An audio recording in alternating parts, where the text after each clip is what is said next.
Salut tout le monde! Aujourd'hui, nouveau chapitre de One Punch Man. Il s'est fait désirer. L'ancien chapitre, ça date de plus de 3 mois. 3 mois qu'on attendait un chapitre. Là, il est enfin sorti. Il est sorti il y a 2 jours. Le chapitre 150. Quand même, 150 chapitres. Donc là, on va s'y mettre et voilà.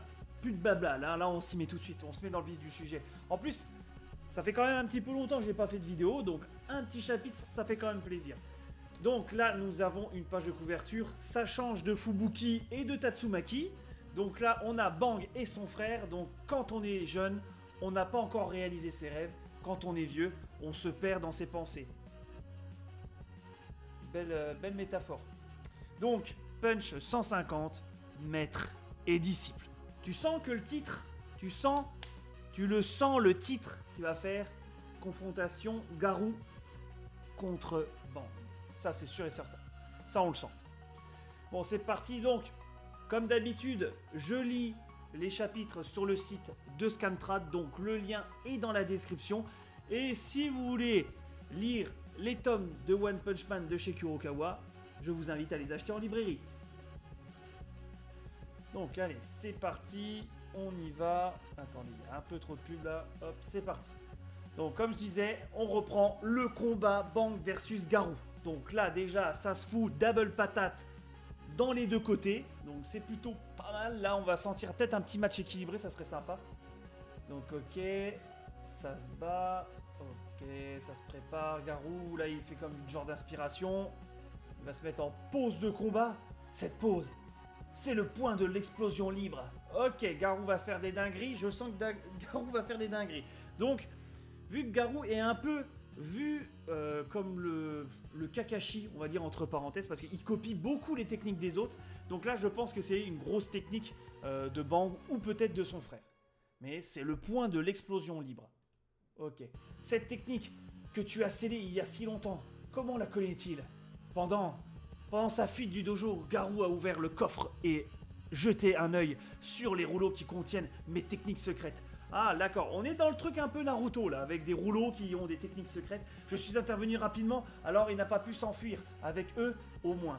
Donc, il a donc compris en une seule lecture l'essentiel de cette technique démoniaque. Ok, d'accord. Donc, Bang a des techniques, voilà, démoniaques, qui sont sur des parchemins, voilà. Et comme il a dit, quand Garou s'est échappé du dojo, il a réussi, voilà, à le faire fuir sans qu'il puisse prendre les parchemins. Mais là, on voit que Garou a quand même une mémoire visuelle et a pu enregistrer, grâce à sa lecture, les fameuses techniques démoniaques. Bon sang, je n'aurais jamais cru devoir en finir avec Garou et mon ancien moi. Mon ancien moi? Mes raisons de plus pour ne pas perdre. Il y a longtemps. Oula, flashback? Il y a longtemps. Flashback. Bang était un voyou incontrôlable. C'est pas vrai, c'est Bang? Énorme! Oh, bah, alors là, mec, si Bang, c'est pas le père spirituel de Garou, je ne comprends pas. C'est peut-être son vrai père en plus, parce qu'il lui ressemble comme 2 gouttes d'eau. La tenue, c'est identique, c'est exactement pareil. Donc peut-être ils vont faire, c'est un... ils vont peut-être se ressembler, tu sais, peut-être Garou va devenir gentil et il va peut-être devenir maître et apprendre, il va peut-être devenir héros, qui sait. Mais on voit qu'il y a quand même, voilà, une similarité entre les deux. Il y a quand même quelque chose de similaire entre les deux. Donc Bang était un voyou incontrôlable. Il défiait en combat tous ceux qu'il trouvait forts. Et à chaque fois, il envoyait un tas d'adversaires à l'hôpital. Bah, comme Garou, c'est exactement, c'est le portrait tout craché de Garou. Il était rempli de talent pour les arts martiaux, ça lui montait à la tête. Ok. Bon la vache, il a quand même un truc badass quand même. Pourquoi je me déchaîne autant? Ça te regarde que j'apprécie les arts martiaux? T'es vraiment coincé, frangin. C'est pour ça que c'est pour ça que tu deviens chauve. Point de l'explosion libre. Le vent ensanglanté Bang. Ah, d'accord. Donc le nom de la technique, c'était il faisait partie du surnom de Bang quand il était jeune et voyou, entre parenthèses. Donc il s'appelait Bang, point de l'explosion libre, le vent ensanglanté Bang. D'accord. Ah, c'est pas mal ça. Ok. Pas mal. C'est à cause du stress. Je suis venu traiter le problème à la source. Point pourfendeur tourbillonnant, le vent mortel, Bon, donc ils sont vraiment frangins, donc ouais, c'est...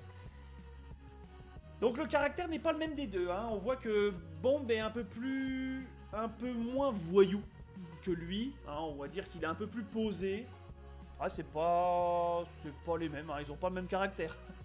Ton massacre s'arrête ici, Bang. Hein? On dirait que tu t'entraînes toujours jour et nuit comme un demeuré, mais ça sert à rien, tu sais. Personne ne peut battre un mec qui a bon goût et qui s'amuse. D'accord, ok. J'utilise ma force uniquement pour m'amuser. De cette façon, même si je fais des arts martiaux toute la journée, j'ai aucun stress. M'immerger dans le combat, c'est parfait pour me concentrer et devenir plus fort. C'est ma voie des arts martiaux. Ok, d'accord. Et tous ceux qui se mettent sur ma route pour devenir plus forts seront vaincus, quels qu'ils soient. Alors, on y va? D'accord, ok. Alors, au début, les deux frangins, il y avait une petite confrontation. Ils s'entendent pas aussi bien qu'on peut voir maintenant, hein. Ah, il y avait une petite rancœur. Tu crois être devenu vraiment fort, mais tu ne t'es même pas surpassé. Je vais te l'enseigner. Viens, imbécile. Ok. Ouais, franchement, Bang, la classe, hein. Même s'il fait vraiment vilain, la classe. La classe. Vraiment stylé. Là, Bang, il envoie vraiment du lourd. Même son frère. Les deux envoient du lourd. Mais bon, je pense que Bang, il va se prendre une petite dérouillée par son frangin, parce que pour lui montrer les choses, je pense, les choses au clair. Mettre les choses au clair, pardon. Waouh, la vache à double page, elle déboîte. J'adore ce style de dessin. Ok, Bang versus Bomb. Frère contre frère. Ok. Ça déboîte sa race. Ah bah, ok. Bang fut vaincu. Ok, bah là, il est un peu moche, hein. Il s'est pris une bonne talée. Il lui a fallu toute cette énergie pour me cracher une ou deux insultes qu'il ne pensait pas après le combat. Ah. Censure pour les insultes. On voit pas, il y a deux bulles blanches. Calme-toi un peu. Bang était vraiment fort, par conséquent, il comprit. Son poing était rempli d'ondes meurtrières du début à la fin du combat. Ce qui n'était pas le cas de celui de son grand frère, du début à la fin. Et il avait quand même perdu. Il comprit que sa défaite était liée à son manque d'ouverture d'esprit. Et après, il s'est ouvert. Après ça, Bang scella son point de l'explosion libre. Puis, après de nombreuses années d'entraînement, il développa l'ultime art martiaux défensive, le point d'eau briseur de roc. D'accord, ok. Donc, on avait Bang avec le point d'explosion libre. Et là, maintenant, on a Bang, le point d'eau briseur de roc.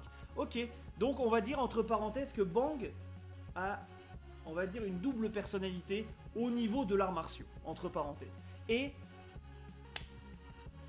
c'est ça qui est bien tourné, je trouve. C'est que en fait, en gros, ce qu'on va comprendre, en fait, Bang s'affronte lui quand il était jeune, en gros. En fait, il se confronte à ses démons. C'est ça. En fait, Garou représente les démons de Bang. Voilà. Il représente, bah voilà, entre parenthèses, pas son échec, on va pas dire ça comme ça, mais il représente vraiment le côté néfaste de sa personnalité. Et ça, c'est top. Ça, c'est vraiment bien. Ah, j'adore. Et suivant les traces de son frère, il fonda un dojo. Ok. Top. Bang. Quand tu as commencé ton métier de héros alors que tu n'y voyais aucun intérêt, je me suis demandé si c'était ta réponse à ce que tu avais ressenti contre moi. Le célèbre artiste martial Bang rejoint l'association des héros. Si c'était ta manière de me dire « j'ai changé », de grandes attentes.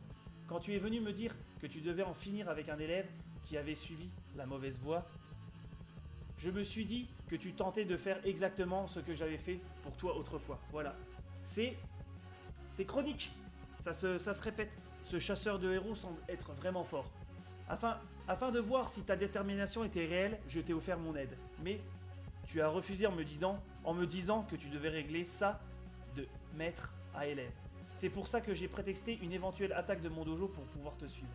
D'accord, ok. Ça c'est beau ça. Je pensais que c'était mon devoir de te voir aller jusqu'au bout en tant que grand frère. Putain, propre. Franchement, c'est vraiment beau. Franchement, les belles paroles et tout ça. Et là, Garou qui se prend... Bang qui se prend un bon coup de coude des familles dans le pif. Ouah, laisse tomber. Déjà, ça remet les choses au clair. Donc, ok, le combat reprend. Bon, ça a l'air d'être serré quand même. Hein. On voit que quand même, on n'arrive pas à se départager qui a le dessus. Mais bon, on va se douter un peu. Bang, tu es dépassé. Et aucune de tes attaques ne te donnera l'avantage. Mais les techniques de Garou sont encore incomplètes. En utilisant ton point de l'explosion libre, il est possible que... Voilà ta chance. Tu vas le faire. Non? Et là? Ben, c'est bien ce que je pensais. Il ne s'en servira pas. D'accord. Je pense que là, son frère, il doit parler de la technique de l'explosion libre. Le point de l'explosion libre, il pense que son frère, Bang, va l'utiliser, mais je ne crois pas. Il va pas l'utiliser, il va rester dans son nouveau lui, en fait. Il veut pas utiliser les techniques, parce qu'il se voit comme s'il se voyait comme quelqu'un de mauvais à l'époque. Peut-être ce qu'il était. Mais là, il se voit comme vraiment quelqu'un de mauvais en utilisant cette technique. Et vu qu'il a dit à son frère, j'ai changé, pourquoi je redeviendrai celui que j'étais avant? Je veux rester celui que je suis maintenant et gagner, voilà, celui que je suis maintenant, tout simplement. Je pense. Beaucoup de réflexion sur ce combat, je trouve. Hein. Moi, je lâche beaucoup de trucs. Hein. Je blablate beaucoup. C'est donc ça, hein. Bang! On dirait que je l'atteins. Regarde bien, mon grand. Ah, regarde bien, grand frère. Oh, propre. Oui, je regarde. Je vois un petit voyou qui a bien grandi. Ça, c'est vraiment beau. Vraiment, il me faut un peu des frissons, ce chapitre. Vraiment beau, hein. Entre eux deux, là, vraiment propre. Hein. Bien. Encore un peu. Ok, ça se bat, ça se fight. Tu m'entends, Garou? Je suis certain qu'elle peut atteindre quelqu'un de ton niveau. Je suis certain qu'elle peut atteindre quelqu'un de ton niveau. Tu l'entends, pas vrai? La voix cachée de mes poings. J'ai échoué en tant que maître. Je me suis tellement impliqué dans le monde des héros que j'en ai négligé mes relations avec mes élèves. Tu as suivi la mauvaise voie. Puis, presque tous mes élèves ont quitté le dojo. Et les problèmes que tu as causés à tant de héros ont été ma punition. Après cet accident, je prendrai ma retraite en tant que héros. Et une fois que ce sera fait, Garou, nous serons maîtres et disciples une fois de plus. Ah, ça c'est beau. Ça c'est vraiment stylé. C'est vraiment stylé parce que le maître n'abandonne pas son élève. En gros, il veut lui faire une correction. Il veut lui mettre une correction. Voilà, le maître veut donner une correction à son élève. Et ça c'est vraiment propre. Ça, j'adore. Ça, c'est nickel. Ah, putain. Et en fait, il veut se rattraper de son échec envers Garou. Parce que je pense que Garou, il le voyait quand il était jeune. Et je pense qu'il se disait, est-ce que je peux le sauver avant qu'il devienne ce que j'étais avant? Et là, il voit que non. Donc, il a quand même espoir de renouveler cette relation maître et disciple. Et ça, c'est putain de beau, ça. Ça, c'est putain de beau, ça. Ah, Bang, ses convictions, elles sont propres, hein.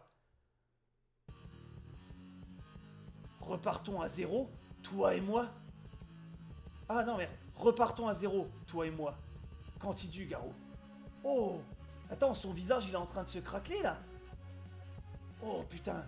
D'accord, ok. Donc, en fait, là, ce qu'on voit de Garou, en fait, c'est une coquille. C'est une coquille qui l'englobe, et en fait, là, elle se fracture parce que Garou a des doutes. Je pense que Garou a des doutes. Je pense qu'il a des doutes. C'est pour ça que ça se craque. Ok, bon, ça s'arrête là. Ok, Gelos, il se fait déboîter, il se fait arracher les membres, il se fait démembrer. Ok, alors Yamcha de One Punch Man, c'est reparti. Et une chenille cyborg prête à l'emploi. Ok, bon, et Tatsumaki qui se fait déboîter aussi. Bon, laisse tomber. Ah, réacteur, bam. Ok, il en explose quelques-uns avec un sacré coup de boule. D'accord, il est à côté de Tatsumaki. Tatsumaki. Ok, il la tire. Faible. C'est donc tout ce que j'ai obtenu en abandonnant ma chair et mon corps pour pouvoir être amélioré à l'infini par les parties cybernétiques de pointe conçues par le docteur. Genos se remet en question. Enfoiré, t'as buté 3 de mes clones. Tu manques pas de tripes. À cause de toi, on n'est plus que 449 milliards 100 712 554. Ouah, laisse tomber. Tu m'as fait de gros dégâts. Je suis vraiment dans le pétrin à cause de toi. Merci. Il se fout de sa gueule. Mais ils sont tellement... Ouah, ils se sont beaucoup. Et 449 milliards. Même avec des dernières mesures de dernier recours, je ne pourrai jamais renverser cette situation. Fuis, démon cyborg. Tu Tu n'aurais jamais pu battre cette chose de toute façon. Autrefois, je me serais autodétruit en emportant tous les autres héros avec moi, sans la moindre hésitation. Mais je suis incapable désormais. J'en suis incapable désormais. Ok, là il protège encore Tatsumaki. Maître, qu'est-ce qu'être fort veut vraiment dire, si c'est le pouvoir de détruire mes ennemis? Saitama. Je deviens vraiment plus fort? Qu'y a-t-il, la limace? Tu peux pas ramper plus vite que ça? Ok, il y a une lumière. Ah, la lumière! On sait c'est qui? Parce que c'était dans l'ancien chapitre. C'est El Famoso King! El Famoso King qui arrive. Ah, c'était sûr qu'on allait finir là-dessus. C'était sûr. Franchement, chapitre de dingue. Là, la relation boum avec Bang, énorme. Franchement, j'ai adoré le petit flashback. Et là, l'arrière-plan qu'on a entre Garou et son maître Bang, énorme. Et voilà, petite remise en question de Genos. Et quand Genos n'est pas bien, à qui demander conseil? À Saitama. Saitama, toujours dans son cœur de cyborg. Toujours. Bon, on va pas se mentir, Genos, ça pue la merde. Tatsumaki, bah, elle a pris cher, la pauvre, hein. Donc là, quand même, Genos la défend. Donc c'est bien, mais ça pue la merde pour Genos. Donc, espérons que King va faire une bonne intervention, on va dire, entre parenthèses. Mais quand même, tu vois que Tatsumaki Genos, y a pas un petit rapprochement, hein, ça change de l'exploser contre un mur. Là, y a une petite relation qui se crée, on dirait. Mais franchement, chapitre de fou. Chapitre de fou, je suis vraiment content. On a attendu 3 mois pour un chapitre de dingue. Le chapitre 150 est vraiment bien. Sur la forme, bon, les dessins, on va pas se mentir, top of the top. Mais la forme et la petite histoire qui est derrière, franchement, propre. Voilà. Je sais pas ce que vous en avez pensé. Dites-moi en commentaire ce que vous avez pensé de ce chapitre. Et on se dit au prochain chapitre.